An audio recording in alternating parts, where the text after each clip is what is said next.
مهارت دیگه‌ای که گفته بودیم مهارت تفکر همدلانه بود و این که بتونیم دانش، تجربه، عقاید و فرهنگ خودمون رو کنار بذاریم و از زاویه دید هر کدوم از اون ذی‌نفعان مسئله بتونیم مسئله رو ببینیم. من مثلا یه تجربه رو بگم.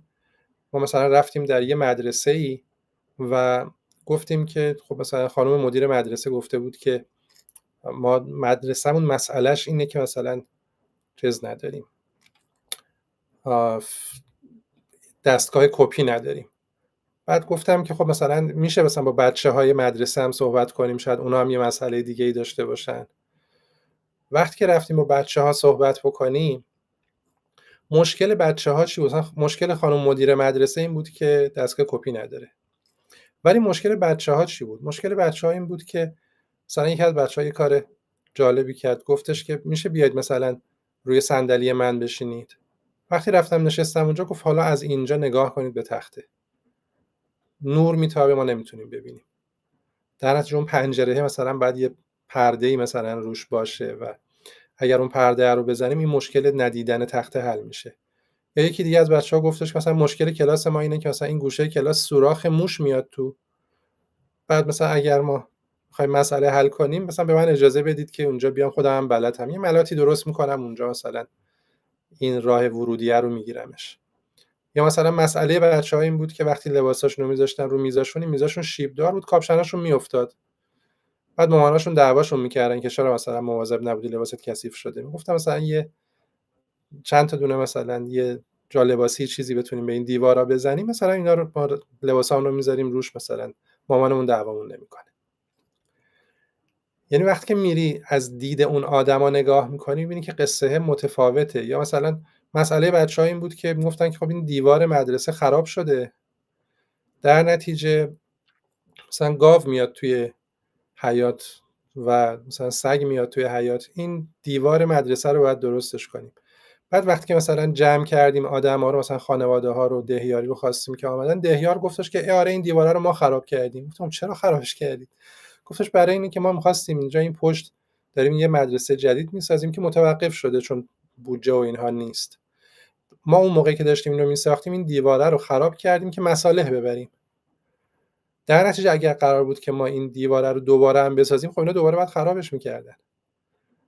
منتها مسئله این بود که خب حالا یه راه موقت میتونستن بهش فکر کنن که با هزینه کمتری بیان و یه جوری حصاری درست بکنن که حیوونا نتونن بیان توی مدرسه. یعنی اگر ما از زاویه دید ذی‌نفعان مختلف مسئله رو نبینیم، بعد ممکنه که راه حل هامون هم خیلی موثر نباشه. ولی نکته مهمه اینه که اون مهارت گوش کردن موثره رو بتونیم داشته باشیم. این که بتونیم اون از زاویه نگاه اون گروه مخاطب مسئله رو ببینیم، اون مهمه. مثلا تو مدرسه بچه‌ها میگفتن که مثلا ما دوست داریم که این فیلم‌های درسی که داریم رو ببینیم. مثلا یه سری CD های درسی هست، اینا رو ما دوست داریم که مثلا ببینیم. به معلمشون گفتم خب شما CD ها رو داری؟ گفت آره دارم. بعد به مدیر گفتیم که خب شما مثلا لپتاپ هم داری؟ گفت آره دارم. گفتم خب اینا یه ویدیو پروژکتور هم داشته باشید حل دیگه. گفت آره ویدیو پروژکتور هم داریم. گفتم خب چرا نصبش نمی‌کنید؟ گفت نمیدونم خرابه. گفتم خب بذار ببینیم خرابیش چیه. رفتیم نگاه کردیم، تست کردیم، دیدیم سالمه. گفت نه ببین اینو من میخوام وصلش کنم اون بالا نمیشه، یه مشکلی داره. بعد متوجه شدیم که این مثلا 4 تا دونه پیچ میخواد برای اینکه به اونجا وصلش کنیم. بعد من خود خب بلد نبوده که این کارا رو انجامش بده.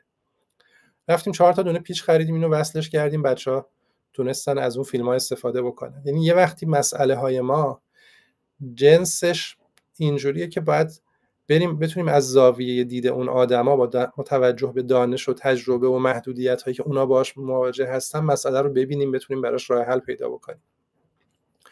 توی تفکر طراحی هم قدم اول همین مهارت همدلی هست و هی دائما هم انگار از مراحل مختلف هی بهش برمیگردیم که این همدلی است که کمک میکنه که ما بتونیم تعریف بکنیم اون مسئله‌مون رو و بعد حالا ایده داشته باشیم برای اینکه حلش کنیم. یکی از مشکلات ما در مواجهه با مسئله این هستش که ما از اون ایده پردازی معمولا شروع میکنیم، یعنی هنوز اون همدلیه رو نکردیم، هنوز مسئله رو درست نشناختیم، همینجوری میریم شروع میکنیم ایده پردازی کردن. 2 تا مرحله قبلیش خب خالیه دیگه، در نتیجه این ایده پردازی هم خیلی چیز به درد بخوری نخواهد شد.